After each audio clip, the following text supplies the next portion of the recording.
අයිබෝවන් යාළුවනේ. ඉතින් ඔයාලා මගේ කලින් වීඩියෝස් බලලා තිබ්බා.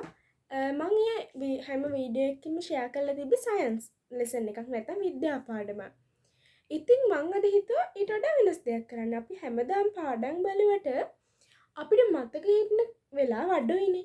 එහෙනම් මං හිතුවා අද වෙනසකටත් එක්ක පාඩම් කරන ක්‍රම ටිකක් ඔයාලට අරන් එන්න. මේ විද්‍යාත්මක ක්‍රම මේ විද්‍යාඥයන් විසින් හොයාගෙනත් තියෙනවා මේව සත්‍යයි කියලා. ඉතින් මං හිතුවා ඒවා මගේ මන් දන්න දේවල් ඔයාලත් එක්ක බෙදා ගන්න. ඉතින් අපි බලමු මොනවද කියලා. පළවෙනි එක පාඩම් කරන වෙලාව. අපි හිතමුකෝ මෙහෙම උදාහරණයකට දැන් අපි සිංහල පොත අරගෙන පාඩම එක දිගට කියවගෙන යනවා. ඊට පස්සේ විනාඩි 5කින් විතර අපි පොත වහලා ආයෙ මතක් කරනකොට අපිට මතකයිනේ. මේ ලෙසන් එකේ තිබි මෙන්න මේ දේවල්. හැබැයි සමහර වෙලාවට අපි පැය දෙකක් වගේ යනකොට කිසිම දෙයක් මතක නැහැ.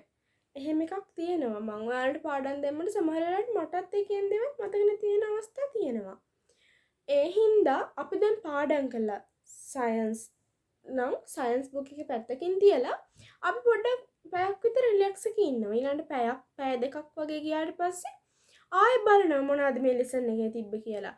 උදාහරණයක් විදිහට සයන්ස් ජෛව ක්‍රියාවලිය නම් ජෛව ක්‍රියාවලිය පාඩම පැය දෙකකින් විතර බලනවා මොනවද මේ ලෙසන් එකේ තිබ්බේ කියලා. ඊට පස්සේ ඒ ටික මතකයි. ඊළඟට ආය දවස් දෙකකින් විතර බලනවා. දැන් ඔයාලා හිතන්නකෝ අර ටර්ම් ටෙස්ට් එක හරි යුනිට් ටෙස්ට් එකක් ස්පීඩ් ටෙස්ට් එකක් ඒ වගේ මොන හරි ටෙක්ස්ට් තියෙනවා නම් ඔයාලට දැන් ළඟම එනවා නම් අපි එක මාසයක් සතියක් වගේ ඒ කාලය ඇතුළත බලන්න ඕනේ මතක තියෙනවද කියලා. එතකොට ඒ ක්‍රමය අති සාර්ථක ක්‍රමයක්. දෙවෙනි ක්‍රමය තමයි මේ ක්‍රමයට ඇත්තටම මමත් ප්‍රායෝගිකව අත්දැකලා තියෙන ක්‍රමයක්. ඇත්තටම මේක සත්‍ය. ඇත්තටම මම පර්සනලි මම යූස් කරන ටිප්ස් එකක්. ඒක ඇත්තටම සාර්ථකයි.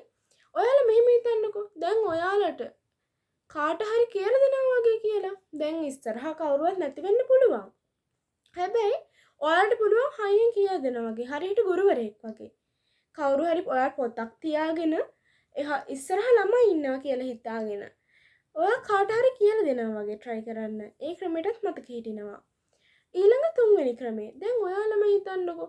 දැන් කවුරු හරි කෙනෙක් ගැන අපි මොකක් හරි ලෙසන් එකක් අරගෙන සෛලය කියන එක අපිට පැහැදිලි කරන්න දෙනවා ජෛව ක්‍රියාවලිය පාඩමේ. සෛලය කියන්නේ මෙන්න මේකයි. හැබැයි සමහර වෙලාවට ඔය අකුරු මොලේට යනවට වඩා අපි රූප ග්‍රහණය කරගන්න වේගෙ වැඩිනේ. සමහර විට මෙහෙම වෙන්න පුළුවන්. සෛලය කියන්නේ නෝට් එක අපි කියවලා රූපෙ දිහා බලනකොට ආයෙ මාස 2-3කින් එක්සෑම් ලඟ වෙලා අපි ලෙසන් එක බලනකොට සෛලය කියන එක පැහැදිලි කරගන්න මතක නැහැ. හැබැයි සෛලයේ රූප දැක්ක ගමන් මේක සෛලය නැත්තම් මේක පටකය වගේ හඳුන ගන්න පුළුවන් අවස්ථා තියෙනවා. තුන්වෙනි එක ආයෙ ඔයා කියවන එක හයියෙන් කියවන්න බලන්න. ගුරුවරයෙක්ට කියලා දෙනවා වගේ නැත්තම් කවුරු හරි ළමයි එක්ක ෂෙයා කරගන්නවා වගේ එහෙම හයියෙන් කියවන්න.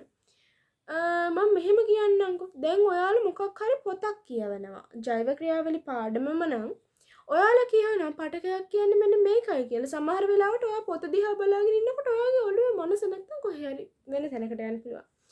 ඒ හින්දා ඔයා පොත කියවනකොට පොතේ ඇඟිල්ල තියාගන්න.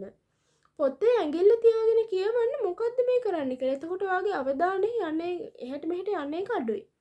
ඉතින් යාළුවනේ මම අද ඔයාලට හැමදාම පාඩම් දැම්මට අද පොඩ්ඩක් වෙනස් දෙයක් කරේ. ඉතින් වීඩියෝ එක හොඳයි කියලා හිතෙනවනම් ෂෙයා කරලා අපිව සබ්ස්ක්‍රයිබ් කරන්න. ස්තුතියි.